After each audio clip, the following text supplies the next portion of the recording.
A'udzu billahi minasyaitonir rajim. Bismillahirrahmanirrahim. Allahumma salli ala Muhammad wa ali Muhammad wa ajil farajahum.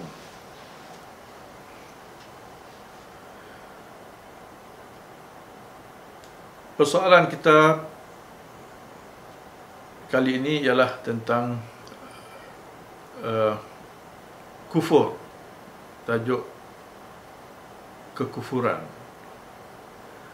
Pertama sekali kita melihat kepada pengertian kafir dari kacamata hukum hakam fiqh, dan saya bawakan petikan daripada salah satu kitab ahkam, kitab hukum hakam yang membawa fatwa-fatwa yang dipetik dari Ayatullah Al-Uzma Sayyid Ali Al-Khamenei hafizahullah, yang mana dalam tajuk kafir di sini beliau mentakrifkan siapakah yang diistilahkan di dalam fiqh sebagai kafir. Dikatakan kepada orang yang mengingkari tauhid, mengingkari keesaan Tuhan, ataupun nubuwah, mengingkari kenabian, ataupun mengingkari salah satu daripada daruriyat din, daripada perkara-perkara yang jelas di dalam agama, yang tidak ada mazhab yang bercanggah di dalam perkara tersebut, seperti wujubus salah, wajibnya salat, wujubus saum, kewajipan berpuasa, dan lain-lain lagi. Ini dikatakan daruriyuddin, perkara yang daruri, yang jelas di dalam din, di dalam agama. Jadi orang yang diistilahkan sebagai kafir ialah orang yang pertama sekali mengingkari tauhid, mengingkari keesaan Tuhan, yang menyekutukan Tuhan,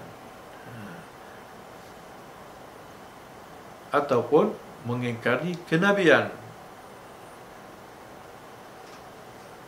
Contohnya mengingkari kenabian Nabi Muhammad sallallahu alaihi wasallam, maka orang ini dikatakan orang yang kafir. Ataupun mengingkari salah satu daripada perkara yang daruri, yang jelas di dalam agama, yang tidak ada ikhtilaf di kalangan mazhab-mazhab. Ataupun orang yang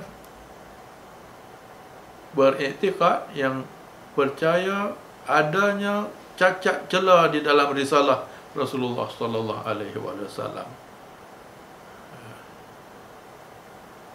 Jadi orang-orang yang mempunyai beberapa ciri ini diistilahkan di dalam fiqh sebagai orang yang kafir. Walaupun mengingkari contohnya daruriyat din, perkara yang daruri din itu ianya akan menyebabkan kekufuran sekiranya ia membawa kepada keingkaran risalah, keingkaran kerasulan Nabi Muhammad sallallahu alaihi wasallam, ataupun membawa kepada takdzib, pendustaan Nabi Muhammad sallallahu alaihi wasallam, ataupun membawa kepada naqs, menyebabkan mencacat celakan syariat. Selain daripada ini, kita tidak mengistilahkan sebagai seseorang tersebut sebagai kafir. Jadi ini di dalam ahkam, di dalam hukum hakam fiqh.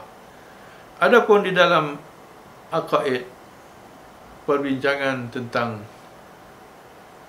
kufur, tentang kafir, adalah satu perbincangan yang luas, yang mana kalau kita merujuk kepada Al-Quranul Karim, kita akan dapat melihat di dalam Al-Quran terdapat lebih dari 500 kali disebut perkataan kufur di dalam Al-Quran, dengan berbagai-bagai bentuk yang berasal daripada perkataan kufur. Walaupun kalau kita lihat makna pengertian al-kufr di dalam lughah, di dalam bahasa, ianya mempunyai makna al-ikhfa' was-satr, yakni menyembunyikan, menutup. Jadi al-kufr, kufur itu asal katanya itu di dalam lughah, di dalam bahasa bermakna menutup, menyembunyikan. Jadi kullu man ataupun kullu ma akhfa syai'an, setiap orang yang menyembunyikan sesuatu ataupun setiap yang menyembunyikan sesuatu, kita mengatakan kafarahu, yakni orang tersebut ataupun benda tersebut menyembunyikan sesuatu itu. Wa yutlaqu alaihi annahu kafir, maka dikatakan orang yang menyembunyikan itu, yang menutup sesuatu itu, dikatakan sebagai kafir. Ini dari segi lughah, dari segi bahasa. Adapun tadi, pertama sekali tadi kita merujuk pada istilah kafir di dalam fiqh, di dalam ahkam, di dalam hukum ahkam, di dalam fiqh. Kalau kita merujuk kepada bahasa, asal kata, jadi al-kufr itu bermakna al-ikhfa' was-satr, yakni menyembunyikan dan menutup. Maka itu kita lihat al-ikhfa', yakni menyembunyikan itu ada dua jenis. Dua jenis. Seperti ikhfa'u bazratin tahta turab, menyembunyikan atau menutup biji benih mengambus di bawah tanah, itu ikhfa', menyembunyikan itu, mengambus, menimbus, itu dikatakan sebagai kufr dari segi bahasa. yakni al-ikhfa' al-aini, iaitu menyembunyikan yang nyata. Manakala ada juga menyembunyikan seperti ikhfa'ul haq bil batil, menyembunyikan kebenaran dengan kebatilan. Ini juga dikatakan istilahnya sebagai kufur. Jadi ada dua bentuk di sini, penutupan ataupun penyembunyian, ataupun kufur, kekufuran di sini dari segi bahasa. Kalau kita lihat di dalam Al-Quran, berkenaan dengan kalimat kufur ini, yang kita sebutkan tadi, yastamil Al-Quranul Karim mustalah al-kufr bi'tibar masdarihi al-lughawi fi kullin min al-ma'nayain. Jadi Al-Quran menggunakan perkataan ataupun kalimat kufur ini dengan melihat kepada asal kata dari segi bahasa itu.